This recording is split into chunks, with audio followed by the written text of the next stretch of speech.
우찌무라 간조 전집 제9권 제21부 자연 제22부 천재의 첫 번째 녹음 합쳐서 읽도록 하겠습니다.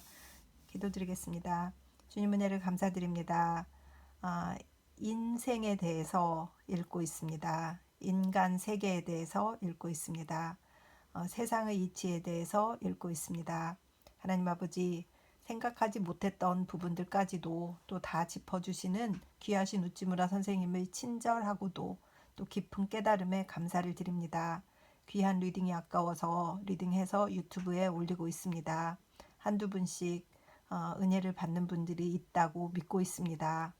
우리의 선전, 우리의 어드버타이즈먼트는 우리를 사랑하는 형제들에 의해서 된다라고 하는 셰익스피어의 말처럼, 그것을 모토로 삼았던 우찌무라 선생님의 말씀처럼 저도 그것으로 확신을 가지고 믿음을 가지고 리딩을 남기고 있습니다. 듣는 분들이 더 은혜 받을 수 있는 귀한 리딩이 되고 그들의 삶에 도움이 되는 리딩이 될 것이라 믿어 의심치 않습니다.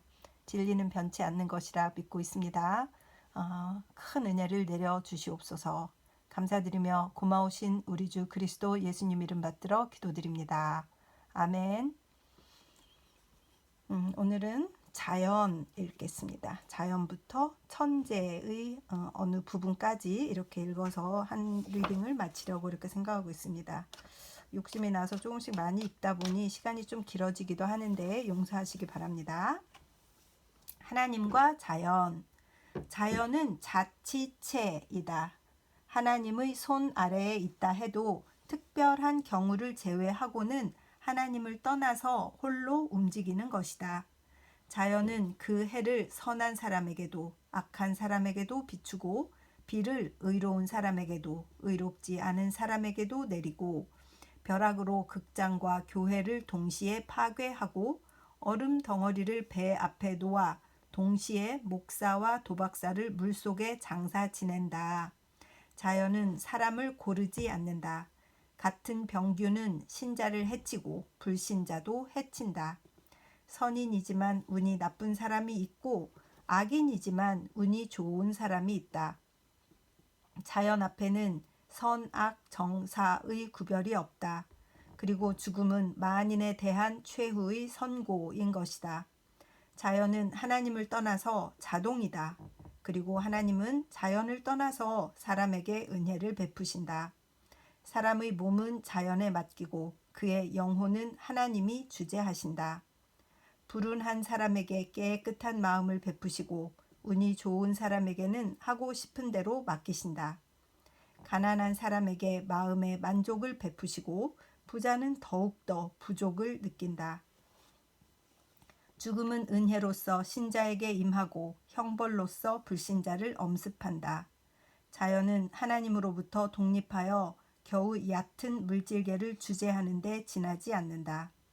심오하기 그지없는 영계와 여기에 따르는 생명의 샘은 아직도 하나님의 직할 아래 있다. 그러면 무엇이 두려우랴?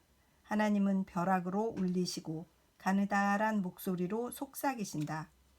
홍수로 벌하지 않으시고 그를 증오하는 사람으로부터 그의 얼굴을 외면하신다. 육체를 고치지 않으시고 영혼을 살피신다. 그를 사랑하는 사람을 죽음으로 넘기신다. 그리하여 죽음에 의해서 생명을 인도하신다. 하나님은 자연에 간섭하지 않으시고 괄호 열고 특별한 경우를 제외하고는 괄호 닫고 그리고 자연 밖에 서서 그의 은혜를 베푸신다. 자연의 하나님은 영혼의 하나님이 아니다. 그렇다. 구약의 하나님은 신약의 하나님이 아니다. 예수 그리스도의 아버지이신 참 하나님은 이제는 역병으로 그의 원수를 치지 않으신다. 하늘에서 불을 내려 자기를 거역하는 사람을 멸망시키지 않으신다. 이제 하나님의 은혜는 사람들의 영혼에 내려와서 그 형벌도 또한 그의 영혼에 임한다. 이제 자연은 하나님이 계시지 않은 것처럼 움직인다. 그래서 이것을 일컫기를 신앙의 때라고 한다. 1912년 9월 성서지 연구. 자연과 하나님. 태양은 하나님이 아니다. 그러나 하나님은 태양으로 우리를 비추신다. 물은 하나님이 아니다. 그러나 하나님은 물로 우리의 더러움을 씻기신다. 불은 하나님이 아니다. 그러나 하나님은 불로 우리의 불결함을 태워 버리신다. 자연은 하나님이 아니다. 그러나 하나님은 자연으로 우리를 지탱하시고 먹이시고 지키시고 우리를 가르치신다. 이리하여 우리가 자연을 접촉하고 자연 안에서 생존하며 하나님을 만나고 하나님의 품속에서 사는 것은 참으로 우리가 우리들의 일상생활에서 하나님 안에서 살고 움직이며 또 하나님 안에 존재하기 때문이다. 사도행전 17장 28절. 우리들은 자연에 둘러싸여 땅 위에 존재한다고 해서 하나님을 떠난 것은 아니다. 하나님이 모세에게 말씀하셨듯이 우리가 서 있는 이곳은 거룩한 곳이다. 출애굽기 3장 5절. 우리는 땅 위에 살면서 하나님의 성전에 있는 것이다. 신앙의 눈으로 보면 땅 그 자체가 하나님이 만드신 기초가 있는 도시다. 그런 의미에서 우리들은 천년기가 오기를 기다릴 것이 없다. 새 예루살렘이 하늘에서 내려오는 것을 바랄 필요는 없다. 지금 이 땅 위에서 이미 하나님의 도성에 있는 것이다. 땅으로 하여금 하나님이 되지 못하게 하는 것은 땅이 아니다. 우리들 마음속에 머무는 죄다. 죄를 제거하면 땅 그 자체가 이미 하늘이다. 꽃이 들에서 피는 것은 하나님의 미소다. 이슬이 아침 햇살에 반짝이는 것은 아버지의 얼굴이다. 바람이 가지를 흔드는 것은 그의 속삭임이다. 날마다의 양식은 그의 살이다. 스며 나오는 과일즙은 그의 피다. 여호와는 그의 성전에 계시다. 그리고 우리가 그를 섬기면 성전에 살면서 그를 섬기는 것이다. 1920년 12월 성서지 연구. 자연과 사람. 자연은 아름답다. 그러나 사람의 마음은 썩었다. 자연의 아름다움과 사람의 추함을 생각할 때마다 나는 비참한 마음에 견딜 수가 없다. 자연의 아름다움으로 평하자면 일본은 세계 제1의 나라이다. 그러나 사람의 마음이 썩은 것으로 말하면 일본은 세계 최악의 나라다. 후지산의 기슭, 가모가와의 기슭에서는 타락의 가장 심한 일이 행해지고 있다. 일본 국민의 타락은 경치가 아름답기 때문에 더 한층 명백하게 나타난다. 태평양의 물은 깨끗하다. 그러나 여기에 몸을 씻는 해수욕객의 마음은 더럽다. 후지산의 봉우리는 높다. 그러나 여기에 올라가는 등산객의 뜻은 낮다. 일본 사람은 이 아름다운 국토를 소유할 자격과 권리를 잃은 존재다. 여름이 왔다. 아, 나는 어디로 가서 즐길까? 학고내인가? 속인들이 거기서 산을 더럽히고 물을 흐리게 하고 있다. 시이나인가? 신사와 창부 때문에 거기는 청풍 대신 요기를 띠고 있다. 후지의 8호는 지금은 그 기슭에 일본 귀족의 별장을 볼 수 있다고 한다. 오이소는 창녀촌으로서 주객들이 사는 곳이다. 가마쿠라는 도박장으로서 도시에서 재산을 탐한 사람이 도박의 쾌락을 탐하는 곳이다. 여름이 왔다. 그러나 산이 푸른 곳, 물이 아름다운 곳은 모두 악인들에게 점령되었다. 아, 나는 어디로 갈 수 있을까? 이 넓고 아름다운 일본에 태어났으나 이제는 깨끗한 휴양지라고는 하나도 발견할 수 없다. 온갖 곳에서 음탕한 노래가 들리고 더러운 소리가 드높다. 도시만 더러운 것이 아니다. 해변가에도 산골짜기도 지금은 썩은 흔적이 없는 것이 없다. 일본 전 국토가 속화되었다고 해도 아무도 이 말을 부정하는 사람은 없을 것이다. 나는 여름철이 올 때마다 일본의 자연과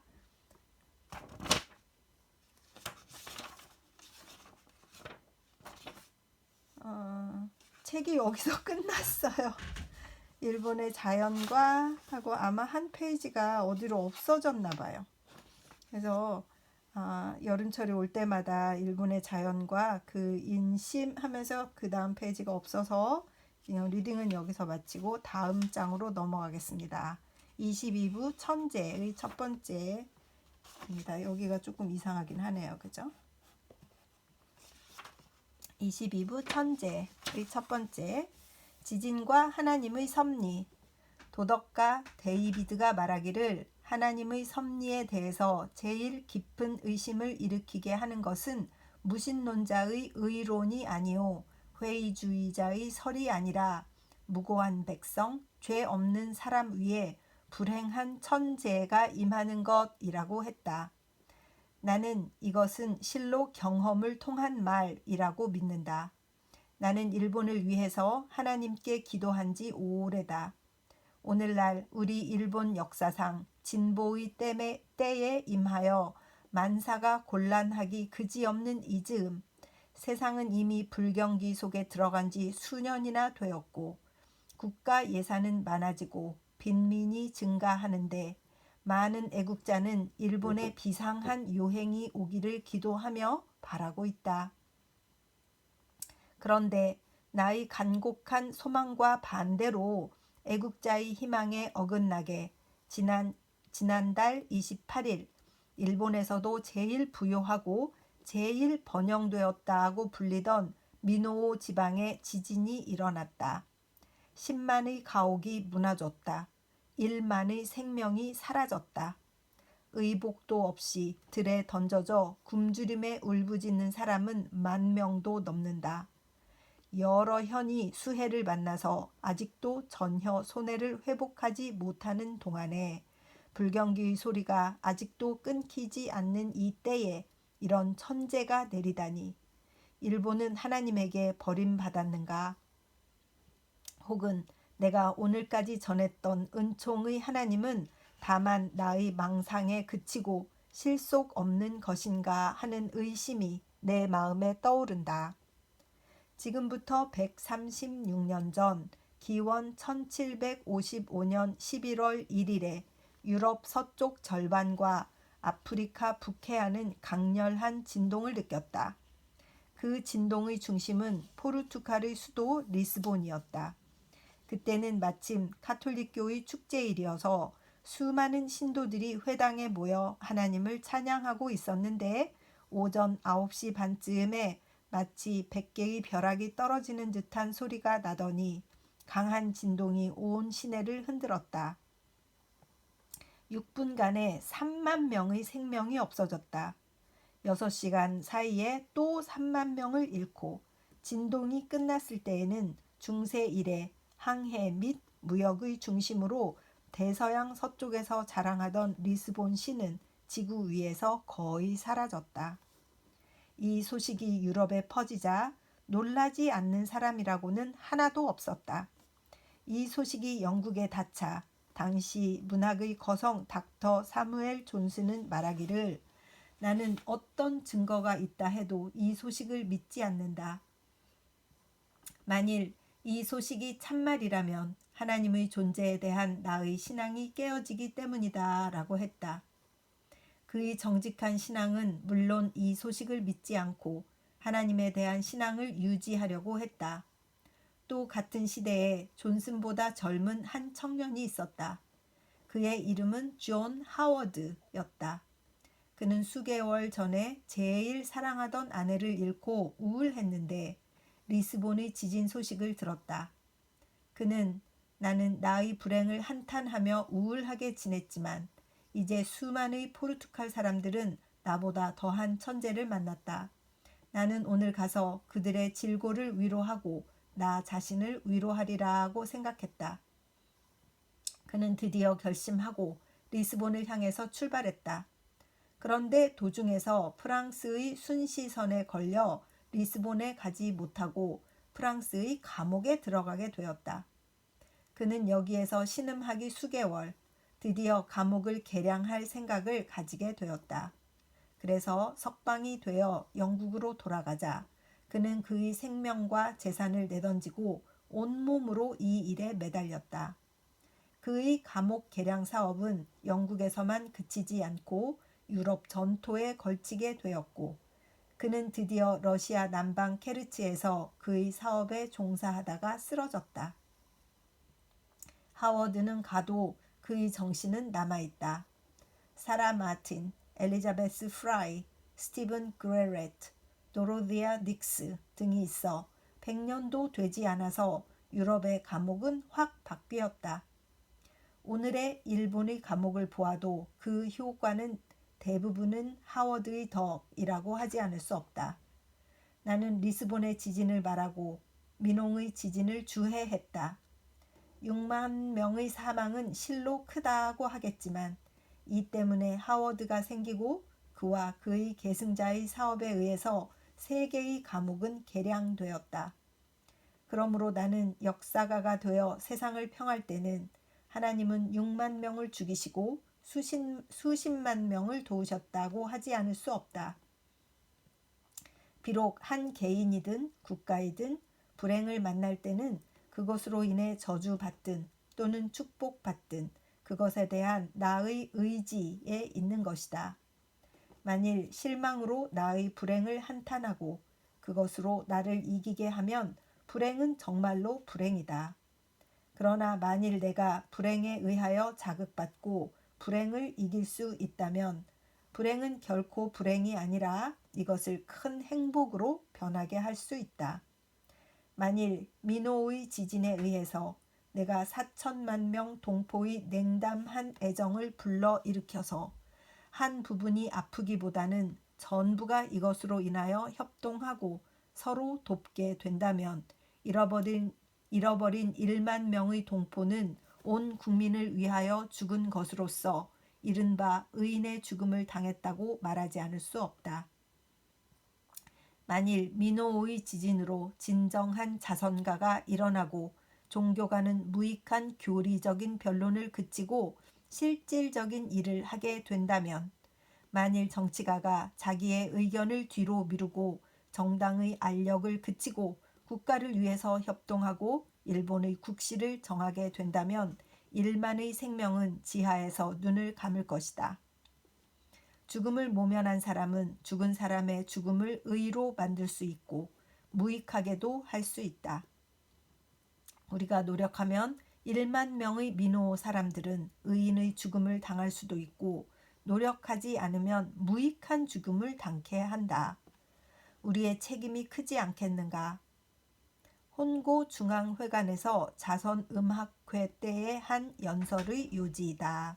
1891년 11월 기독교 신문. 기근이여 오라 와서 이 죄악의 국민을 벌하라. 그들은 죄에다 죄를 더했다. 그들은 동양 평화의 이름 아래 동양의 평화를 소란케 했다.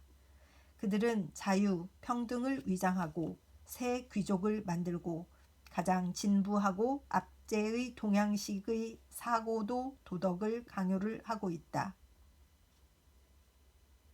그 정치가의 대부분은 도박사의 종류다. 그 실업은 허업이다. 그 교육은 위선이다.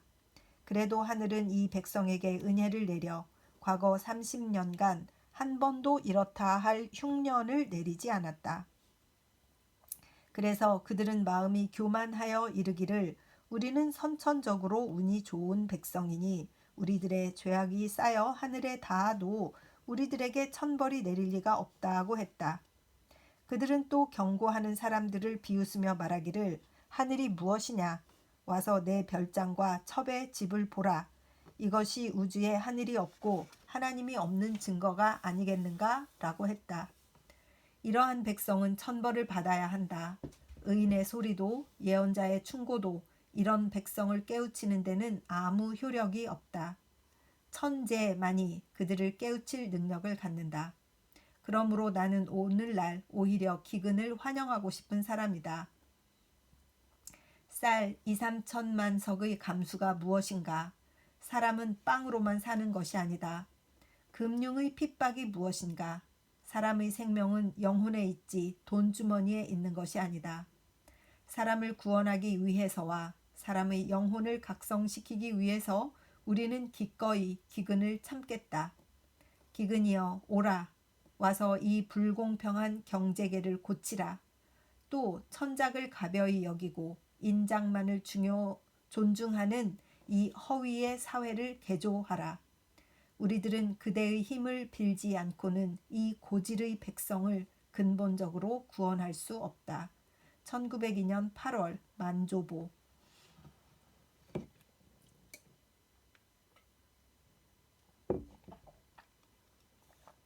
기근의 복음. 이것은 내가 선배인 혼다 요이치의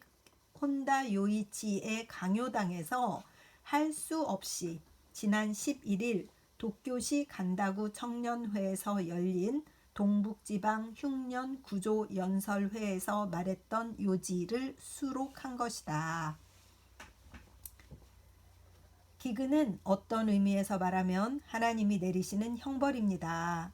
이것은 백성의 게으름을 벌하기 위해서나 또는 위정자의 태만을 책하기 위해서 하나님이 사람에게 가하시는 채찍입니다. 그렇기 때문에 기근 그 자체는 결코 기뻐할 행위는 아닙니다.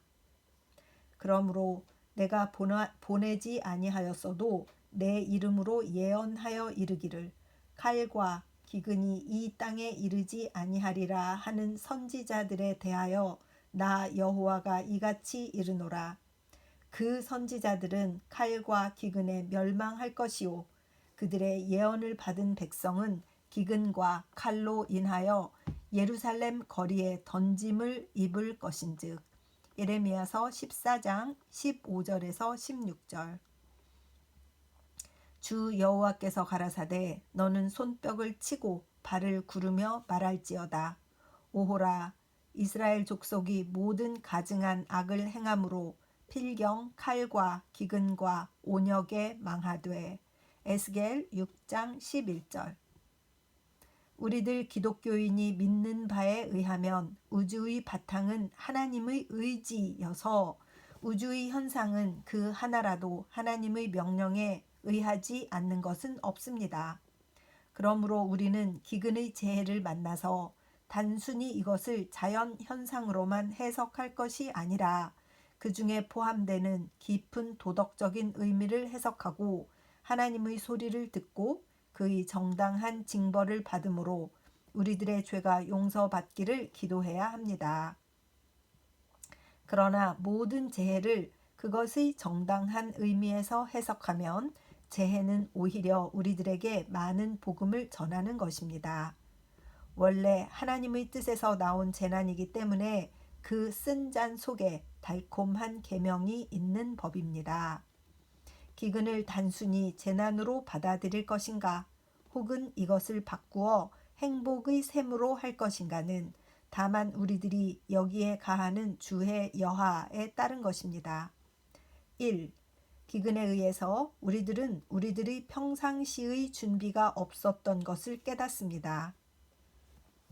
게으른 자여 개미에게로 가서 그 하는 것을 보고 지혜를 얻으라. 개미는 두령도 없고 간역자도 없고 주권자도 없으되 먹을 것을 여름 동안에 예비하며 추수 때에 양식을 모으느니라. 잠언 6장 6절에서 8절. 우리가 양식을 저장하는 것은 겨울만을 위해서가 아닙니다. 기근은 대개 몇 년 만에 돌아오는 것이므로 우리들은 그때를 위한 준비도 해 놓아야 합니다. 자비로우신 하나님은 결코 자주 기근을 내리지는 않으십니다. 그는 겨우 30년에 한 번이나 40년에 한 번 이것을 내리십니다. 그리고 그 사이에는 몇 번인가 풍년을 주십니다. 몇 번인가 남아 돌도록 먹을 것을 우리에게 내려주십니다. 그런데 우리들은 오늘의 일에만 정신을 빼앗겨서 내일 일은 생각도 하지 않고 하나님의 은사의 양식을 낭비하고 혹은 술을 빚어 포식하고 그래서 몇 번인가 이 몸을 해쳤습니다. 이 세상에서 제일 가난한 사람이라고 하더라도 그 일생의 수입을 평균으로 하면 일생에 한두 번은 기근으로 결코 굶어 죽을 사람은 없습니다. 게으른 죄입니다. 낭비의 죄입니다. 훗날을 생각지 않은 죄입니다. 하나님의 은혜를 무시하는 죄입니다. 이것 때문에 기근을 만나서 우리는 당황하여 소란을 피우는 것입니다. 그 벌로 우리는 기아의 위험에 빠지는 것입니다. 만일 우리가 해야 할 일을 했다면 우리는 기근에 대해서 말했어야 합니다. 기근이여, 내 창끝이 어디 있느냐? 라고. 2. 기근 때문에 우리는 정치가의 무능과 태만과 사회 조직의 불완전을 깨닫습니다. 개인으로서는 먹을 것의 부족을 말할 수는 있다 해도 국가로서는 기근에 쫓길 이유가 결코 없습니다. 정치가가 정치가이고 사회가 사회라면 기근이 만일 전국에 3년간 계속된다고 해도 한 사람의 아사자도 내지 않을 수 있습니다. 일본 쌀의 생산고는 1년에 4천만 석입니다. 그 밖에 잡곡이 2천만 석가량 됩니다. 그 밖에도 수출물에 대해서 수입하는 식료품을 합치면 일본 국민의 양곡은 풍족하게 남아 돌 것입니다. 때로는 풍년이 계속되어 그것 때문에 양곡이 국내에 넘쳐나서 700만 석의 수출을 했던 일도 있습니다. 그런데 일본 국민은 이런 과분한 식량을 어떻게 사용하고 있습니까? 그들은 이 귀중한 양곡으로 해마다 몇백만 석이 되는 백해무익한 술을 만들고 있지 않습니까? 또한 이것을 배급하여 아무 유익한 일로 나라에 공헌하지 않는 수많은 게으른 귀족들을 먹이고 있지 않습니까? 또 무거운 세금을 백성에게 과하여 아무 분명한 목적도 없는 쓸데없이 큰 군함을 몇 척이고 만들지 않았습니까? 만일 온 국민이 금주를 결단했더라면 그것으로 해마다 몇백만 명의 빈민을 넉넉히 먹일 수 있지 않습니까? 귀족 한 집안을 지탱하기 위해서 수천 명의 농민이 땀을 흘리며 1년 내내 일해야 합니다. 한 사람의 병조를 먹이기 위해서 6명의 장정이 땅을 갈아야 합니다. 이렇게 불평등하기 그지없는 정치가 행해지니 나라에 굶어 죽는 사람이 나오는 것은 결코 이상할 것이 없습니다. 너희는 흉한 날이 멀다 하여 강포한 자리에 가까워지게 하고 상하상에 누우며 침상에서 기지개 켜며 양떼에서 어린 양과 우리에서 송아지를 취하여 먹고 비파에 맞추어 헛된 노래를 지절거리며 다윗처럼 자기를 위하여 악기를 제조하며 대접으로 포도주를 마시며 귀한 기름을 몸에 바르면서 요셉의 환난을 인하여는 근심치 아니하는 자로다. 아모스 6장 3절에서 6절. 이런 정치가가 나라를 다스리고 있는 한 기근은 국민 위에 임해야 할 하나님의 마땅한 형벌인 것입니다. 옛날 중국의 가르침에도 국가에 3년의 저축이 없을 때는 그 나라가 위태롭다는 것입니다. 그런데 문명한 오늘날 이 일본에 3년의 저축이 없을 정도가 아닙니다. 1년 반의 저축밖에 없습니다. 동북 일부의 지방에 흉년이 들었을 때도 이것을 구하지 못하는 형편입니다. 이런 국가는 누란의 위기에 빠진다고 해도 결코 지나친 말은 아닙니다. 3. 기근은 사람에게 있어서는 재난이지만 토지에는 행복입니다. 탐욕에 빠진 백성은 땅에서 얻을 수 있는 대로 얻으려고 조금도 여기에 휴식을 주지 않습니다.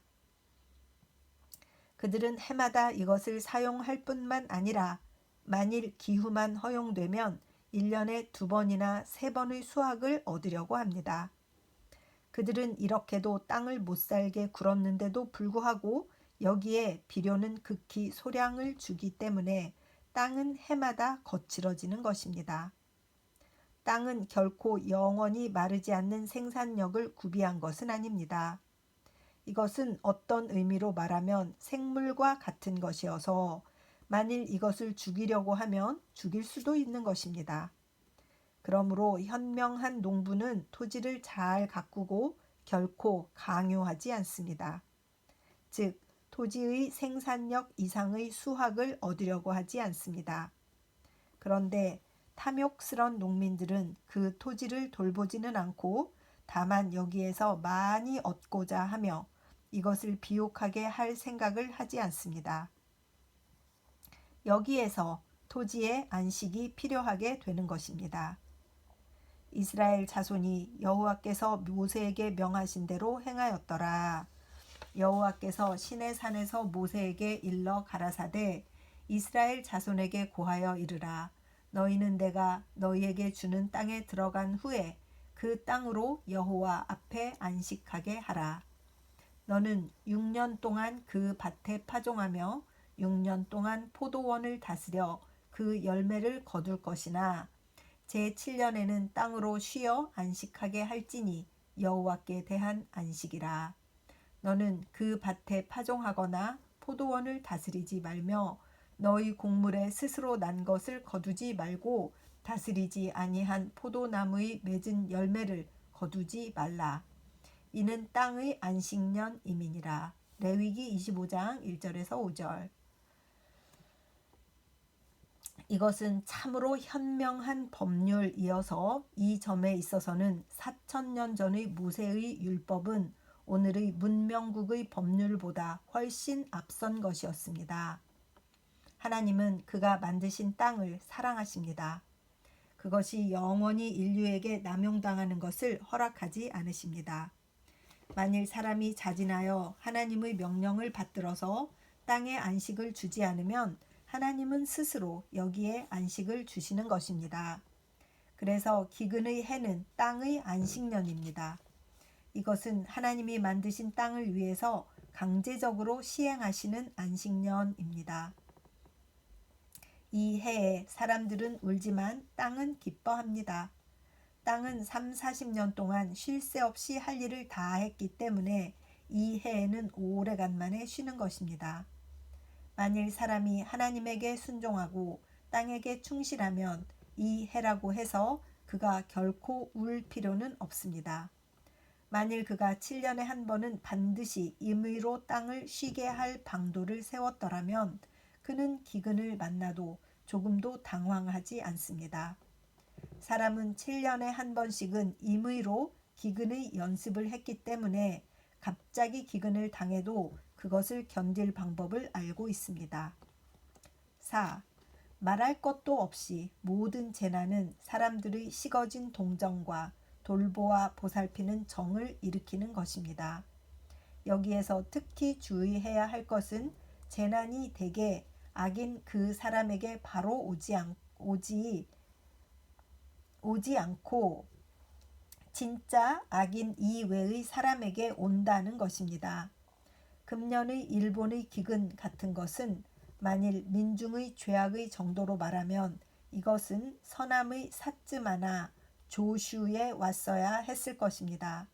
일본 사람을 오늘의 위선과 타락으로 이끈 사람은 주로 이 사람들입니다. 그들의 죄악을 도운 사람은 희고의 교육가와 문인들입니다. 그러므로 만일 죄악 응보가 기근의 목적이라면 이것은 주로 서남 지방을 엄습해야 했을 것입니다.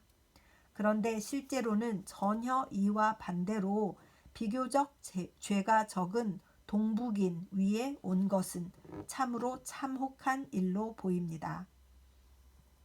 그러나 이 참혹, 무자비 속에 깊은 의미가 들어있는 것을 알 수 있습니다. 기근만 그런 것이 아닙니다. 재난은 모두가 그런 것입니다. 또 실로암에서 망대가 무너져 치어 죽은 18사람이 예루살렘에 거한 모든 사람보다 죄가 더 있는 줄 아느냐? 너희에게 이르노니 아니라. 너희도 만일 회개치 아니하면 이와 같이 망하리라. 누가복음 13장 4절에서 5절.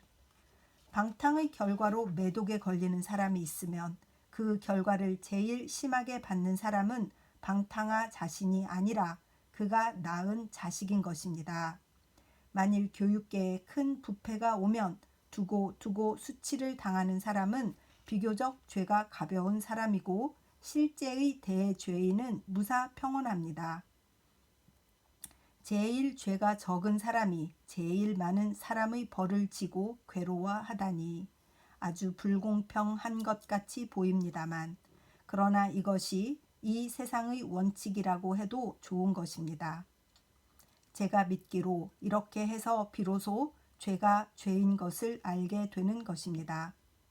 무심한 아기가 방탕자인 아버지의 죄를 지는 것을 보고 음탕의 죄악이 얼마나 무서운 것인지를 알고 그와 동시에 이것을 피할 마음이 이 일을 목격하는 사람들의 마음에 일어나는 것입니다. 그와 같이 메이지 정부가 범한 죄악과 가장 관련이 적은 동북의 백성들이 혹은 해일에 걸리고 혹은 기근의 괴로움을 받아서 이 정부가 얼마나 사려가 없고 무자비하고 얼마나 불공평하고 얼마나 의지할 것이 못 되는 정부인지 잘 알 수 있는 것입니다. 이렇게 보면 우리는 한층 명백하게 이들 이재민에 대한 우리들의 책임을 알 수 있습니다. 즉 그들은 주로 그들의 죄 때문이 아니라 일본 전 국민, 특히 사조의 위선 정치가 때문에 괴로워하고 있는 것을 보아 우리들은 더욱 깊은 동정을 이들 빈민들에게 베풀어야 한다는 것을 알게 되는 것입니다. 죄송합니다. 물 좀 마실게요. 이상이 괴로운 기근의 경험이 우리에게 전하려는 복음의 서너 가지입니다. 그리고 우리가 그 교훈을 다 배웠을 때에 기근은 우리 사이에서 지나가 버리는 것입니다. 내가 넘치는 진노로 내 얼굴을 내게서 잠시 가리웠으나 영원한 자비로 너를 긍휼히 여기리라. 내 구속자 여호와의 말이니라. 이사야서 54장 8절. 국민이 근검 저축의 미풍을 기르고 음주 방종의 어리석음과 죄를 깨닫고 정부가 밖을 향하여 허세를 피우지만 안을 기르는 방도로 나가지 않으면 이것은 나라를 안으로부터 파괴하는 수단임을 깨닫고 귀족은 그의 게으름과 무능과 무지, 무학을 부끄럽게 여기고 땅은 국민의 사랑을 받아 여기에 안식을 공급하는 방도를 강구하게 되어 특히 오늘날과 같이 동포가 서로 배반하고 사람들이 그의 이웃 것을 빼앗음으로 큰 자랑을 삼는 이 때에 이웃을 사랑하고 보살피는 신성한 마음을 회복하게 되면 그때는 기근이 그 훈계의 일을 다한 때여서 그 뒤에 오는 것은 재난이 아니라 행복입니다. 기근이 아니라 풍년입니다. 그때에는 하나님이 우리들에게 말씀하십니다. 나를 시험하여 내가 하늘문을 열고 너희에게 복을 쌓을 곳이 없도록 붙지 아니하나 보라. 말라기 3장 10절. 그러나 금년의 기근이 그래도 그 훈계의 일을 다하지 못하고 군비는 더욱더 확장되고 국채가 더 증가되고 정치가는 어리석음과 미흡함을 고치지 못하고 귀족은 계속 허망한 영화를 누리고 국민이 전부 위선에 안주하고 음주와 도박과 사기의 생애를 계속한다면 나는 믿고 의심치 않습니다. 이 다음에 오는 것은 더욱 큰 기근, 거기에 더하여는 큰 검이나 혹은 불, 혹은 물, 즉 국가를 근본부터 뒤집어 엎을 것입니다. 오늘날 너희가 그의 음성을 듣거든 너희 마음을 강팍게 말라. 히브리서 4장 7절. 금년의 이 작은 기근으로 국민의 눈을 뜨게 할 수 있다면 이것은 국민에게 크게 다행한 일입니다. 1903년 5월 성서지 연구. 와, 아마 이 말씀 때문에 우찌무라 간조 선생님이 일본의 예언가라고 이렇게 막 하나 봐요. 그죠? 우리가 자연재해를 당했을 때 무엇을 깨달아야 하고 어떤 태도로 그것을 대해야 하고 또 어떤 태도로 그것을 극복해야 할 것인가 하는 것들에 대해서 이렇게 성경적으로 또 그것을 잘 성경을 풀어서 사람들이 쉽게 이해할 수 있도록 이렇게 설명해 주시니 참 감사하며 저도 늘 왜 죄 지은 사람은 다 끝까지 행복하고 죄를 짓지도 않은 사람들이 이것을 받느냐 이러면서 막 분통을 터뜨릴 때가 많았는데 또 다른 눈으로 이러한 것들을 보아야 될 것 같고 특히 요즘 홍수가 많고 막 군데군데 정말 재난이 끊이지를 않잖아요. 일본도 이번에 또 큰 재난을 당했다고 하고 더욱더 코로나의 이런 재해 이것은 우리가 겪은 적이 없는 질병의 재해를 받고 있는 것이고 엄청난 사람들이 지금 죽어나가고 있다고 하니까 최선을 다한다고 해도 이런 것을 보면서 우리가 어떤 삶을 살아야 할 것이냐, 이것이 왜 나타났느냐, 현상을 보아야 될 것 같고, 우리가 무엇을 깨달아야 될 것이냐, 이런 눈을 떠야 될 것 같고, 영적인 부분에 관심이 있는 한 생명체로서, 한 인간으로서, 한 휴먼으로서 책임감을 느끼게 되는 것 같고, 이때에는 뭐 지진이나 기근이나 이런 것으로 나타났다면 지금은 보이지 않는 병균, 너희들 어쩔래? 이제 보이지도 않는데 어떻게 해결할 거야? 라고 하나님께서 질문을 던지신 것 같은 그런 느낌을 받을 때가 많이 있지 않으십니까? 우리들이 무엇을 깨닫고 어떤 행동을 해야 될 것인가 그것을 한번 깊이 생각해 봐야 되겠다.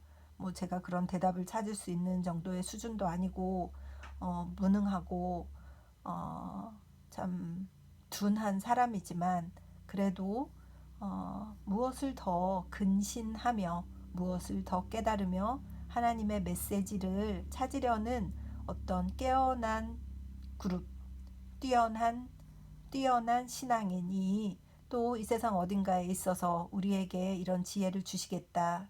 그렇겠지라는 생각을 하게 되는 리딩이었습니다. 우리 모두 주님께 기도하면서 이 길들을 찾아 나갔으면 좋겠습니다. 함께 기도드리겠습니다. 주님 은혜를 감사드립니다. 자연이 어떻게 우리에게 대응하는가, 어떤 태도로 이 자연을 대해야 될 것인가, 또 이 천재가 일어났을 때 하나님의 메시지가 무엇이고 말씀을 통하여서 어떻게 이것들을 배우고 극복하고 하나님께 겸손하게 우리의 삶을 돌아보는 태도로 살 것인가 하는 것들을 우찌무라 선생님의 특유의 강력한 메시지를 전하는 연설로서 전해주셨습니다. 지금 질병의 재난을 겪고 있고 기근의 재난, 홍수의 재난, 앞으로 식량의 재난이 올 것이라는 이런 많은 예측을 낳는 세상에 살고 있습니다. 알지 못하는 미래가 오고 있지만 지금 우리가 깨어서 기도하며 주님께 간구하며 회개하며 죄악을 없애며 이것은 과연 어떤 욕심이 있는 자들로부터 오았는가, 우리는 무엇을 깨달아야 할 것인가 하는 점들을 생각하며 우리의 이기심을 자비함으로 바꾸며 정말 주님의 얼굴을 구하는 겸손한 자들로 살아갈 수 있도록 인도하여 주시옵시기를 간절히 바라고 기도드립니다. 리딩을 들으시는 분들도 같은 마음으로 이 메시지가 전달되었으면 좋겠고 단 한 분에게라도 단 한 사람에게라도 꼭 이 내용이 전해질 수 있도록 주님께서 축복하여 주시옵시고 은혜를 베풀어 주시옵소서. 감사드리며 고마우신 우리 주 그리스도 예수님 이름 받들어 기도드렸사옵나이다. 아멘. 사랑하고 축복합니다.